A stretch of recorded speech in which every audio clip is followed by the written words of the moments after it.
What's up, Sooner Nation? Welcome to the Sooner Surge podcast that tells it like it is. Here for a breaking news podcast. Yes, Oklahoma had a chance to be playing in the Rose Bowl here in about 13 minutes, but choked that away a few weeks ago. But the big news today, I would say it's news that people have been waiting on. A lot of people expecting, but it's been kind of up in the air. You probably have already seen on Twitter, Sooner Scoop, OU Insider, all those who are in the know of Oklahoma football are reporting that it's expected that Jon Finley is going to be fired from the University of Oklahoma. And I'll just say this, Jackson. This you would have to say for Brent Venables that this proves, I mean, the fact that they're firing him, this proves that they're not okay with what's going on that side of the ball, specifically certain positions. Now, we can get into it, Jackson, but just first opening thoughts. I mean, Jon Finley's been here for years. There hasn't been much improvement, hasn't been much recruitment. No, well, under Jon Finley, I mean, I think the only player that you could say is maybe gotten better or improved at all is Braden Willis, and I believe he may have came in Jon Finley's freshman year. I could be wrong on that though, or his freshman year was Jon Finley's first year, if I remember correctly. So but outside of that, you can't say he's done much. Jaren Kanak this year, I guess he would get some credit for, but like outside of that, the recruiting outside of this past cycle has not been very good. And it's like the big time guys he has gotten. Caden Helms had injury issues, not much of his fault. Devon Mitchell, that was a whole mess that I know no one wants to get into. Hey. But to me, I think y'all have two lives going right now. I only saw one. I don't know. There might be one on the Twitter as well. That's what I think it's being streamed on X and YouTube. So okay. But now, Daniel says that he was just told there's going to be some movement, meaning it most likely won't be a simple tight end coach replacement, but another OC type and dual inside wide receiver tight end coach. Interesting. Now, I thought this too, Sooner Cowboy. I think Jason Witten is a name you've got to think about. The other guys is a Brian Leapak, who is from Claremore, Oklahoma. He's a guy that also was, I believe, correct me if I'm wrong, Jackson, moved to like offensive line coach as well at K-State. Now, they're going through coaching changes. So, to me, the two guys, I think, well, I would say three guys, Jackson. Jason Witten, Brian Leapak, Kevin Wilson. Yeah.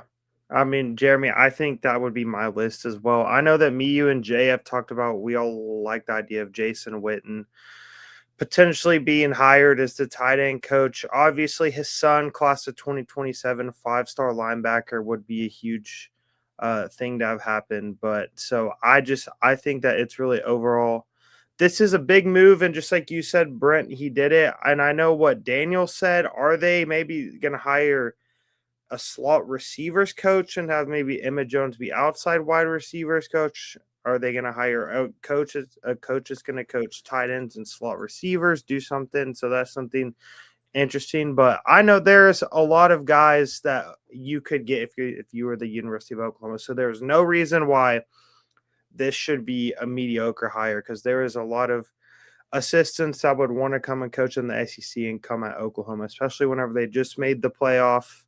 You know, it seems like they're going to have John Mateer back, who I know a lot of fans are hit or miss on, but I know a lot of assistants are high on him, I'm sure, around the country with what he can be as a QB. A lot of guys would like to catch the ball from Jon Finley, or not from Jon Finley, from John Mateer.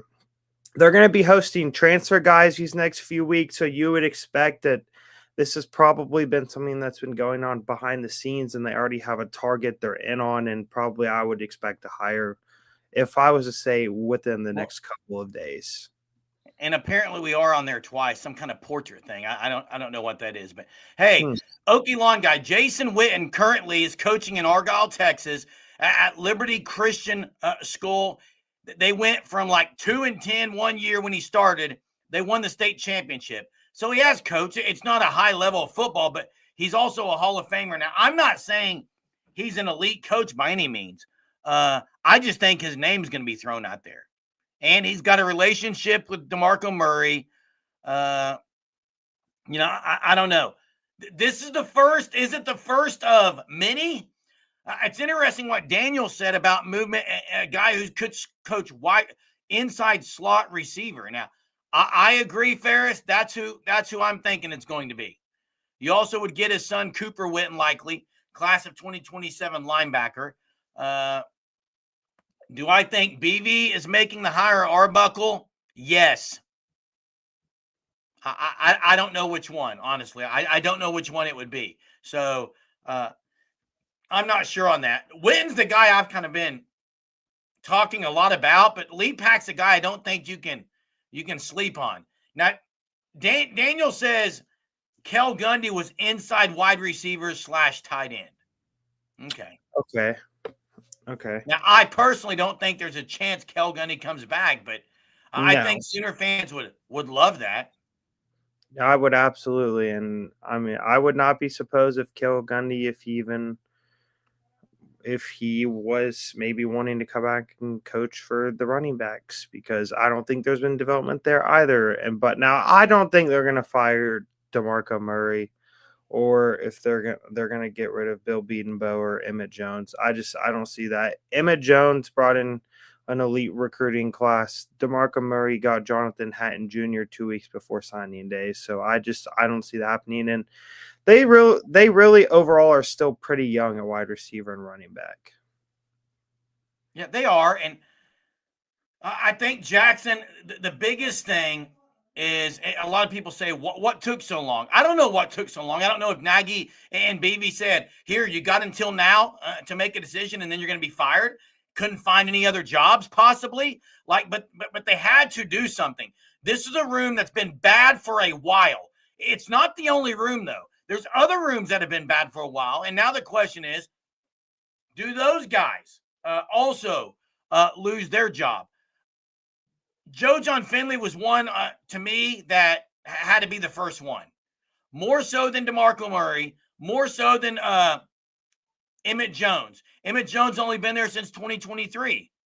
So now they say absolutely we'll fire DeMarco Murray. He's been zero development. Yeah, unless they move his seat on the bus or do something differently and bring in, because Witten and DeMarco's relationship's pretty good. Yeah. Now for me with Emmett Jones, does he not get any credit for the year Satania had? Does Emmett Jones, because of Arkansas, he wasn't putting up these kind of stats. So to you guys in the chat, Jeremy, does Emmett Jones get no credit for the Isaiah Satania stuff, or how does that go? I meant Gundy firing Cowboys. Well, but Satania, no, I think Emmett can get some credit with Satania, but there hasn't been enough overall. Right. And you need to be able to recruit and develop your own guys and add spots in the portal where you need guys to come in and play that year. You don't need to live or die by the portal, because there's a chance if you have a cycle where you take in 3-4 wide receivers in the portal and none of them produce at all, well then, I mean, it's not a great class at all, and you're kind of up creek. Yeah. I know there's people wondering why January 1st, why not before Christmas? I mean, they had to have known they were doing this. I don't know. I don't know why, but it doesn't matter. Jon Finley is expected to be fired as the tight ends coach from the University of Oklahoma. He's a Sooner guy, has been a Sooner guy, played for Oklahoma. There's a loyalty here, but it looks like to me there's some seriousness about the future of this program that BV is not going to put up with mediocrity on that side of the football. And I think that's big. I think it's very big that they're doing something here and showing across the nation and tight ends who are looking to come here. We're not going to be okay with this. And we've got to move on and do some things. So how's the OC? He's been here a year. That's why. by the way, Oklahoma's offense scored as many in the playoff as some of these others are, and I'm not saying Arbuckle's great, but you don't fire a guy after a year at a new place. Good question, Grey God.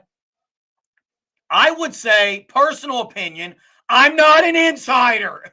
Personal opinion is they do have guys lined up. They have a guy that they want there that they're banking on. Is it Jason Witten? Possibly. Okay. I can tell you one thing. What recruit wouldn't want to come play for a Hall of Famer? So, is it Brian Leapak? By the way, K-State 2024 Kansas State led the entire country in touchdowns. So, who's been the most productive former to be a coach? Has it been Gundy? Yeah. Former player to be a coach? Yeah. Probably has been. So, yeah, OC first year and they made the playoffs. It definitely wasn't because of him, but they're not canning the OC. Like, to me, the next one to go, I might even say would be Jones over DeMarco. But I'm not going to talk about others. This was the first step. This was the one that needed to happen more so than any, and it happened. Oh, yeah, Josh Heupel. Josh Heupel's been pretty successful. Unless your team is ranked, then he can't beat you. Yeah. And for me, it's like, well, I want OU. I want them to allow Ben Arbuckle to go out and hire a guy that he feels is going to fit best for his scheme, for his system, and for all of that. Because I don't just want Oklahoma to go out and this be a Brent Venables hire. Like, I want Ben Arbuckle to have the authority to say, this is who I want to go hire. This is a guy I trust to come and he's going to fit well in our scheme. He's going to know the kind of players I want to recruit the kind of players that I want in my system, not just maybe a guy that, Brent thinks is best. But that's my opinion. Jeremy, I don't know if you would share the same sentiment as far as in what regards, Jackson? I think that this should be like whoever OU is to hire in the spot, it should be up to Ben Arbuckle.